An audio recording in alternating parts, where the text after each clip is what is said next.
Heritage hospital Adoni head nurse మాట్లాడుతున్నాను. ANMs అందరినీ cadre change చేసి స్టాఫ్ నర్స్గా ప్రమోట్ చేస్తున్నారు. మరి అవుట్సోర్సింగ్ నుంచి 5 years 8 years చేసి మరి కాంట్రాక్ట్ బేసిస్ కింద వాళ్ళు 20 years నుంచి చేస్తూనే ఉన్నారు.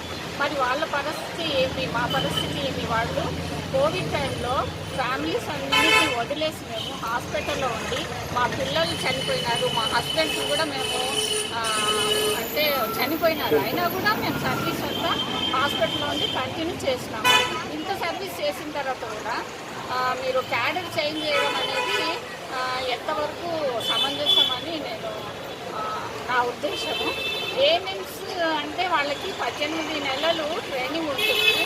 తర్వాత వాళ్ళని స్టాఫ్ నర్స్గా ప్రమోట్ చేస్తుంటే మరి మేము 3.5 years నర్సింగ్ చేసినాము. చేసిన తర్వాత రిటర్న్ ఎగ్జామ్స్ రాసి కలెక్టర్ ద్వారా మేము ఉద్యోగాన్ని సంపాదించుకున్నాము.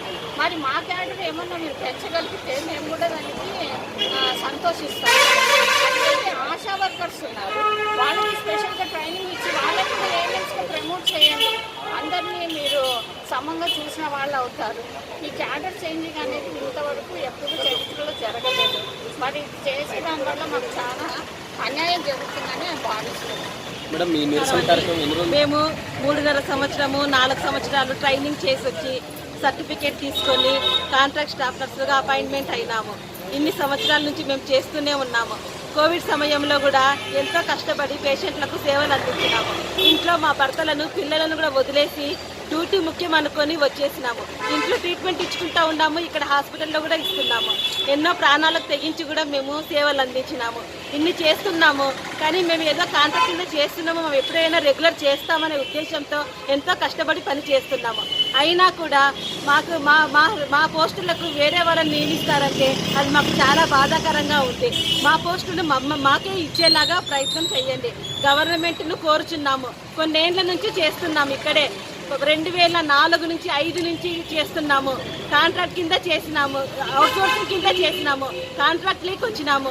ఇప్పుడు ఇంకా రెగ్యులర్ కాకపోతే ఇంకా ఎలాగండి? మాకు ఒక్కొక్కరికి 44 ఏళ్ళు 45 ఏళ్ళ వయసు కూడా అయిపోతా ఉంది. ఇప్పుడు స్టాఫ్ నర్స్ పోస్ట్ ఇచ్చినా కూడా మేము ఇంకా స్టాఫ్ నర్సుగానే రిటైర్ అయిపోతాము. మాకు ఎటువంటి బెనిఫిట్స్ కూడా ఉండవు. కానీ మేము కోరుకునేది ఏమంటే మాకు కొంచెం రెగ్యులర్ పోస్ట్ అన్నా వస్తే మా కుటుంబాలకు భద్రత ఉంటుంది.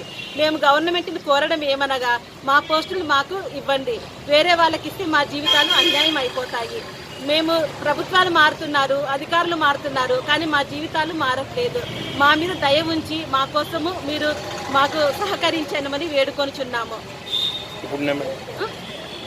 అనిత అండి, ఎంసీహెచ్ హాస్పిటల్ ఆదోని. కాంట్రాక్ట్ బేసిస్లో పనిచేస్తున్నాము. ఇక్కడ ఏఎన్ఎం వాళ్ళకి 16 నెలలు ట్రైనింగ్ ఉంటుందండి. మేము గత 4 సంవత్సరాలు ట్రైనింగ్ చేసి ఏదైనా కలెక్టర్ ద్వారా అపాయింట్ అయ్యి వచ్చినాము ఇక్కడికి. ఇప్పుడు ఏఎన్ఎం వాళ్ళకి రెగ్యులర్ చేస్తామంటే అది ఎంతవరకు సమంజసమండి?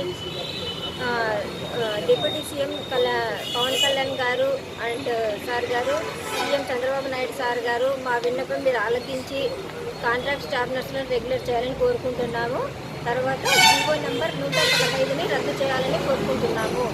మేము కష్టపడి కరోనా టైంలో కూడా మా ఫ్యామిలీస్ వదిలేసి పిల్లల్ని వదిలేసి మేము డ్యూటీలు చేసుకొని కష్టపడుతున్నాము. మరి ఇన్ని రోజులుగా చేసినందుకు మాకు న్యాయం జరగాలని మేము ఆశిస్తున్నాము. పుష్ప.